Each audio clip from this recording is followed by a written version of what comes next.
You know, a child's ability to communicate can feel like a really intricate puzzle. Sometimes all the pieces just click into place perfectly, but other times it feels like a few are missing, or they just don't quite fit. Today, we're going to take a closer look at that puzzle. Here's a question that can drive parents and teachers absolutely crazy. You've got a kid who's a total chatterbox at home, but the second they walk into the classroom, silence. It's baffling, right? Is it just shyness? Are they being defiant? Or is there something deeper going on?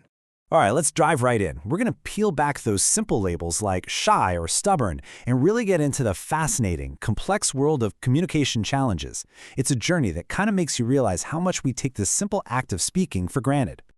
I really love this puzzle analogy because a child's communication is made up of so many different pieces. You've got the physical ability to make sounds, the brain's understanding of language rules, and even the emotional side, like managing anxiety. And if just one of those pieces is missing or doesn't fit right, well, the whole picture can look off. Our job is to figure out which pieces we need to look at. So, where do we start? Let's begin with the actual mechanics of speech. Because it turns out it's not just one thing. It's really a whole category of different challenges that all fall under one very big umbrella. And that umbrella is called a speech sound disorder, or SSD for short. Now, what's so important to get from this definition, which comes from the American Speech Language Hearing Association, is that we're talking about more than just a lisp. It covers everything from perception, how the brain even interprets sounds, to motor production, the actual physical movements of your mouth, and even the brain's rule book for how sounds are supposed to work together. And under that big umbrella, things split into two main paths. On one side, you have functional disorders. These are the tricky ones, where there's no known cause. The child's mouth and ears seem to be working fine, but the sounds just don't come out right. Then on the other side, you have organic disorders, which means we can trace the problem back to a specific physical, sensory, or neurological issue. So what do these organic causes actually look like? Well, for a motor or neurological issue, like apraxia, it's like the brain knows the word, but the message gets all jumbled on the way to the mouth. Can you imagine how frustrating that would be? For a structural cause, think of something like a cleft palate. It literally changes the anatomy of the mouth, making it hard to form certain sounds. And then, of course, there's sensory or perceptual issues, like a hearing impairment. I mean, if you can't clearly hear the difference between s and sh, how are you supposed to say them differently? And here's a really concrete example: vocal cord paralysis. The Mayo Clinic notes that something as simple as a viral infection or an injury can damage the nerves to control the voice box. It's a perfect example of an organic issue that physically gets in the way of speaking, affecting everything from how loud you can talk to even just breathing comfortably. It's a powerful reminder that sometimes it's a physical hurdle, not a lack of trying. Okay, but what if all the physical parts are working just fine? What if the machine is in perfect order, but the words still won't come out? Well, that brings us to a totally different piece of the puzzle. We're shifting gears from the mechanics of speech to a condition where the words are there, but anxiety just locks them away. This is selective mutism. Now, the most important word in this entire definition is unable. This is not a choice. Selective mutism is a complex anxiety disorder. It means the child is literally unable to speak in certain situations that trigger their anxiety, even though they might be a total chatterbox in a place where they feel safe, like at home.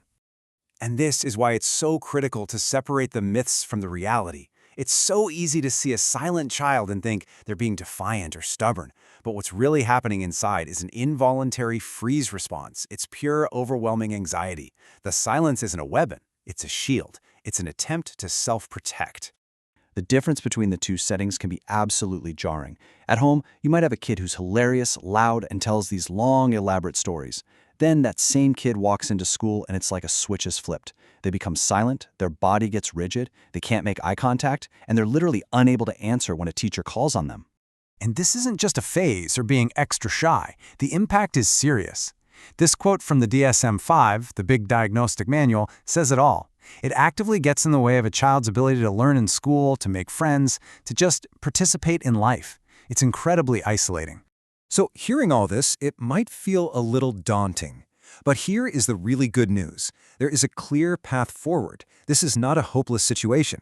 It's all about providing the right kind of support. And that process starts with a bit of detective work. just carefully observing and learning where the child can speak and where they can't. From there, it's about bringing a team together for a full assessment. Then you can build a tailored plan. And the goal is never, ever to force a child to speak. The real goal is to lower their anxiety enough so they feel confident and safe enough to communicate. And team is absolutely the key word here. You've heard the phrase, "it takes a village," right? Well, this is it in action. You need speech-language pathologists, psychologists, teachers, the family doctor, and right at the center of it all, the family. Everyone has to be on the same page, creating this strong, consistent net of support around the child. The whole point of all this teamwork is to break a really vicious cycle. See, when a child gets anxious, they avoid speaking, and then a well-meaning adult often jumps in to rescue them, which only reinforces the idea that being silent works. The goal of treatment is to gently flip that script, to replace that fear and avoidance with small, successful steps that build real confidence, one word at a time. So at the end of the day, it doesn't really matter if the challenge is physical, neurological, or based in anxiety. The very first step toward unlocking a child's full potential is always the same: understanding what's truly going on beneath the surface. And this right here, this is what's really at stake. This is from ASSH's mission statement, and it says it all. Communication isn't just a nice skill to have, it is a fundamental human right. And it's our job to help make that right something that's accessible and achievable for every single child. And that really leaves all of us with a final, important question to think about. It starts with us, with replacing judgment with curiosity, with being patient, with creating supportive spaces. So how can we, in our own families, our schools, our communities, help build a world where every single voice, no matter how quiet it is, feels safe enough to finally be heard?